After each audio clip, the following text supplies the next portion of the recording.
প্রিয় দর্শক, জানিয়ে দেব আমাদের হাতে থাকা সর্বশেষ আপডেট আন্তর্জাতিক বাংলা খবর। চ্যানেলটি সাবস্ক্রাইব করে আমাদের সাথেই থাকুন। যুক্তরাষ্ট্র কানাডা সংযোগ সেতু বন্ধের হুমকি দিলেন ট্রাম্প। যুক্তরাষ্ট্র ও কানাডার নবনির্মিত সংযোগ সেতুর উদ্বোধন আটকে দেবার হুমকি দিয়েছেন মার্কিন প্রেসিডেন্ট ডোনাল্ড ট্রাম্প। তিনি বলেছেন, ওয়াশিংটন তার উত্তরের প্রতিবেশী রাষ্ট্রটিকে যা কিছু দিয়েছে তার জন্য পূর্ণ ক্ষতিপূরণ না পাওয়া পর্যন্ত এই পদক্ষেপ বহাল থাকবে।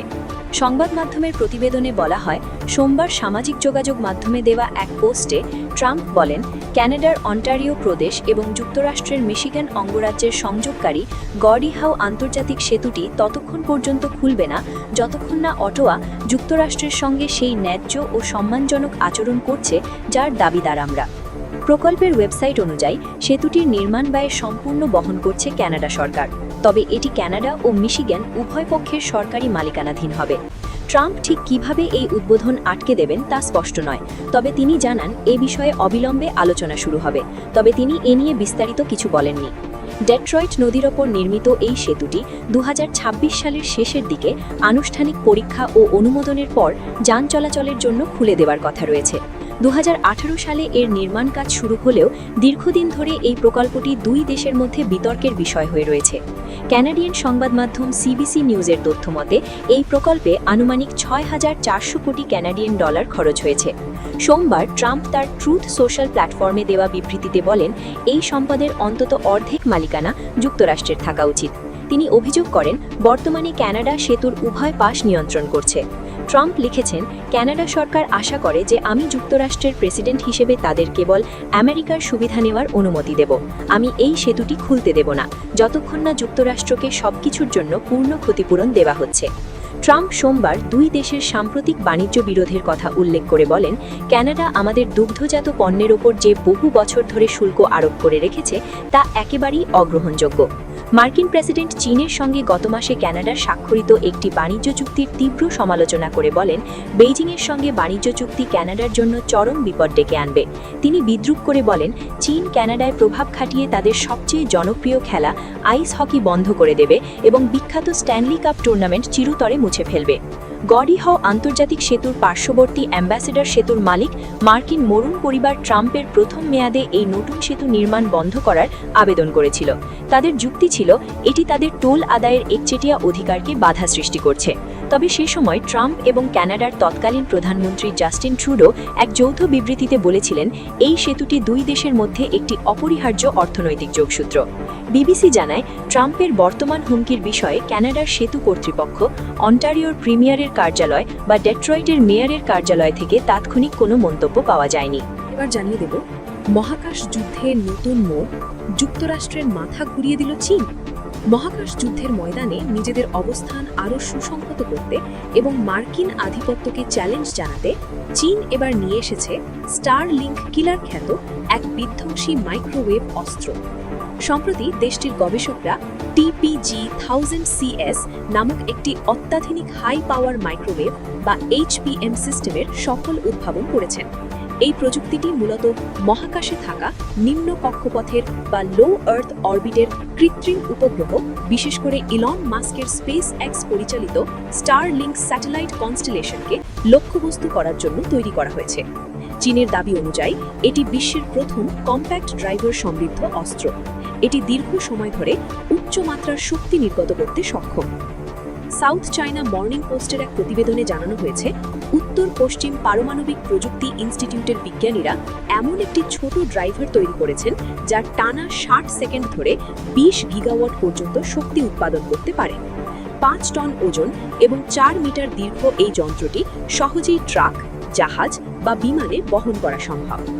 গবেষক দলটির নেতৃত্বে থাকা ওয়াং গ্যাং জানিয়েছেন, তাদের এই নতুন সিস্টেমটি একটি সেশনে প্রায় 3000 উচ্চ শক্তির বা হাই পাওয়ার ওয়েভ পাঠাতে সক্ষম।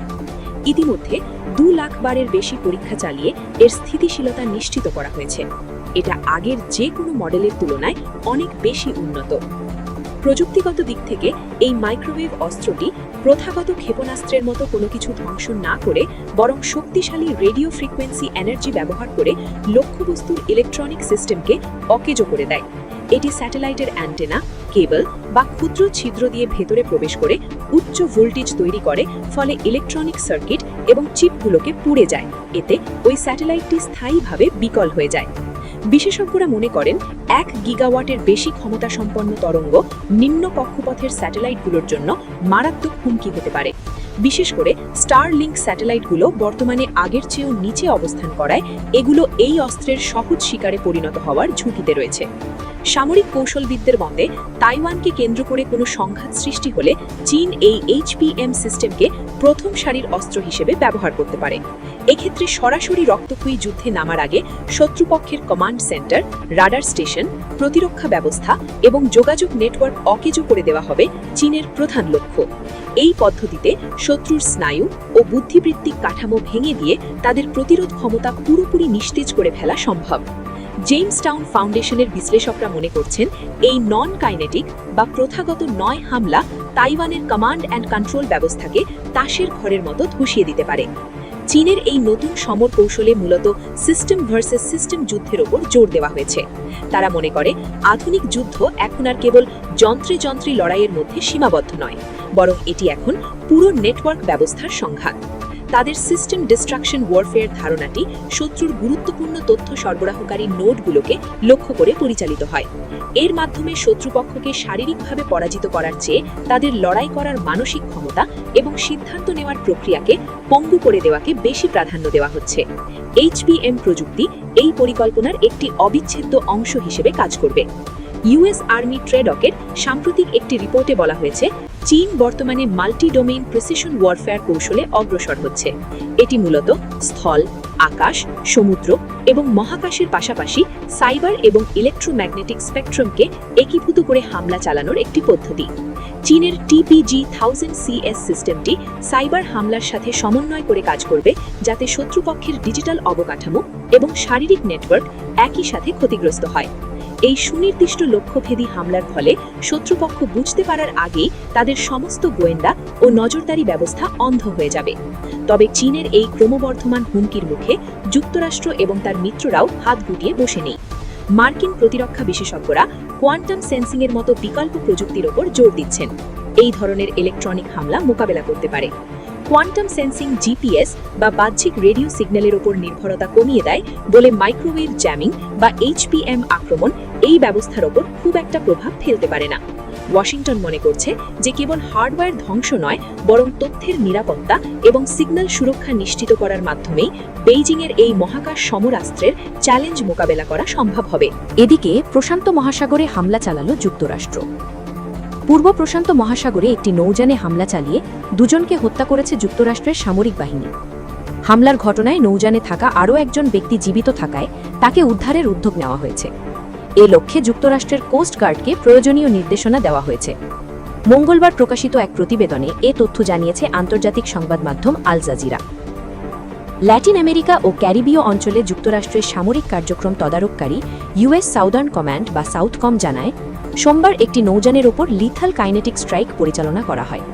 তাদের দাবি, নৌকাটি মাদক পাচারের সঙ্গে জড়িত ছিল, যদিও এর পক্ষে কোনো প্রমাণ উপস্থাপন করেনি তারা।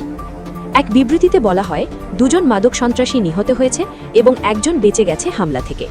সংঘর্ষের পরপরই US সাউথকম জীবিত ব্যক্তির জন্য সার্চ অ্যান্ড রেস্কিউ ব্যবস্থা সক্রিয় করতে যুক্তরাষ্ট্রের কোস্ট গার্ডকে অবহিত করে। হামলার 10 সেকেন্ডের একটি ভিডিও প্রকাশ করেছে সাউথকম। এতে দেখা যায় সামরিক বাহিনীর নিশানায় থাকা একটি ছোট মোটরচালিত নৌযানে আঘাত হানার পর কয়েক সেকেন্ডের মধ্যে বিস্ফোরণ ঘটে। বিস্ফোরণের পর নৌকার কিছু অংশ অক্ষত থাকতে দেখা গেলেও সেটির গতি ধীর হয়ে যায়। গত সপ্তাহে পূর্ব প্রশান্ত মহাসাগরে আরেকটি হামলায় দুজন নিহতের দায় স্বীকার করে যুক্তরাষ্ট্র। এর ফলে জানুয়ারির শুরুতে ভেনেজুয়েলার রাজধানী কারাকাসে রাতের আধারে রক্তক্ষয়ী অভিযানে দেশটির প্রেসিডেন্ট নিকোলাস মাদুরোকে অপহরণের পর থেকে এখনও পর্যন্ত নৌযানের উপর যুক্তরাষ্ট্রের নির্দেশে পরিচালিত হামলার সংখ্যা দাঁড়িয়েছে 3টিতে। বিভিন্ন গণমাধ্যমের তথ্য ও পর্যবেক্ষকদের হিসাব অনুযায়ী পূর্ব প্রশান্ত মহাসাগর ও ক্যারিবীয় সাগরে এখনও পর্যন্ত 39টি নৌযানের উপর যুক্তরাষ্ট্র মোট 37টি হামলা চালিয়েছে। এসব হামলায় সর্বশেষ ঘটনায় হতাহত সহ মোট নিহতের সংখ্যা অন্তত 130 জন। সবশেষ জানিয়ে দেব ইরানের ব্যালিস্টিক মিসাইল বহর কতটা শক্তিশালী। ওমানের মাস্কাটে যুক্তরাষ্ট্রের সঙ্গে উচ্চ পর্যায়ের আলোচনার টেবিলে বসেও নিজেদের ব্যালিস্টিক ক্ষেপণাস্ত্র কর্মসূচিকে কোনোভাবেই আলোচনার বিষয়বস্তু করতে রাজি নয় ইরান। তেহরান জানিয়েছে, মধ্যপ্রাচ্যের অন্যতম বৃহৎ এই সমরাস্ত্র ভাণ্ডার তাদের নিরাপত্তার মূল স্তম্ভ এবং এটি কোনোভাবেই আপোষযোগ্য নয়। দীর্ঘদিনের মার্কিন নিষেধাজ্ঞা এবং 2025 সালের জুন মাসে ইসরায়েলের সঙ্গে 12 দিনব্যাপী রক্তক্ষয়ী সংঘাতের পর ইরান এখন তাদের ক্ষেপণাস্ত্র সক্ষমতাকে আগের চেয়েও বেশি সংহত করেছে বলে মনে করছেন আন্তর্জাতিক বিশ্লেষকরা। পশ্চিমা গোয়েন্দা সংস্থাগুলোর মতে বর্তমানে ইরানের হাতে প্রায় 3000-এরও বেশি ব্যালিস্টিক ক্ষেপণাস্ত্রের বিশাল মজুদ রয়েছে। এর মধ্যে উল্লেখযোগ্য সংখ্যক ক্ষেপণাস্ত্র প্রায় 2000 কিলোমিটার বা তার থেকেও বেশি দূরের লক্ষ্যবস্তুতে নিখুঁতভাবে আঘাত হানতে সক্ষম। ফলে পুরো ইসরায়েল ও মধ্যপ্রাচ্যে থাকা মার্কিন ঘাঁটিগুলোকে সরাসরি এই মিসাইলের আওতায় রয়েছে। বিশেষ করে অতি সম্প্রতি প্রদর্শিত খোরারম শাহর 4 ক্ষেপণাস্ত্রটির ম্যাক গতিবেগ এবং আকাশ প্রতিরক্ষা ব্যবস্থাকে ফাঁকি দেওয়ার প্রযুক্তি নতুন করে উদ্বেগের জন্ম দিয়েছে। এছাড়া সেজিল, ইমাদ এবং শাহাব 3-এর মতো উন্নত প্রযুক্তির ক্ষেপণাস্ত্রগুলো ইরানকে একটি শক্তিশালী প্রতিরোধ ব্যবস্থা গড়ে তুলতে সাহায্য করেছে। 2025 সালের জুনে ইসরায়েলের সঙ্গে সংঘাতের সময় ইরানের ক্ষেপণাস্ত্রগুলোর কার্যকারিতা ব্যাপকভাবে সামনে আসে। যদিও ইসরায়েল দাবি করেছিল তারা ইরানের উল্লেখযোগ্য সংখ্যক ক্ষেপণাস্ত্র লঞ্চার ধ্বংস করেছে, কিন্তু বাস্তবে দেখা গেছে ইরানের ক্ষেপণাস্ত্রগুলো ইসরায়েলের অত্যাধুনিক আকাশ প্রতিরক্ষা ব্যবস্থা ভেদ করে দেশটির কেন্দ্র ও উত্তরাঞ্চলে ব্যাপক ক্ষয়ক্ষতি সাধনে সক্ষম হয়েছে। সেই যুদ্ধের অভিজ্ঞতা থেকে শিক্ষা নিয়ে তেহরান এখন প্রতি মাসে কয়েকশো ব্যালিস্টিক ক্ষেপণাস্ত্র তৈরির সক্ষমতা অর্জন করেছে বলে বিভিন্ন গোয়েন্দা প্রতিবেদনে উঠে এসেছে। বিশেষ করে ভূগর্ভস্থ মিসাইল সিটিতে এসব মারণাস্ত্র সংরক্ষণ করায় সেগুলো বিমান হামলার হাত থেকে সুরক্ষিত থাকছে। বর্তমান ট্রাম্প প্রশাসন ওমান আলোচনায় ইরানকে তাদের ব্যালিস্টিক ক্ষেপণাস্ত্র কর্মসূচি পুরোপুরি বন্ধসহ 5টি কঠিন শর্ত দিয়েছে।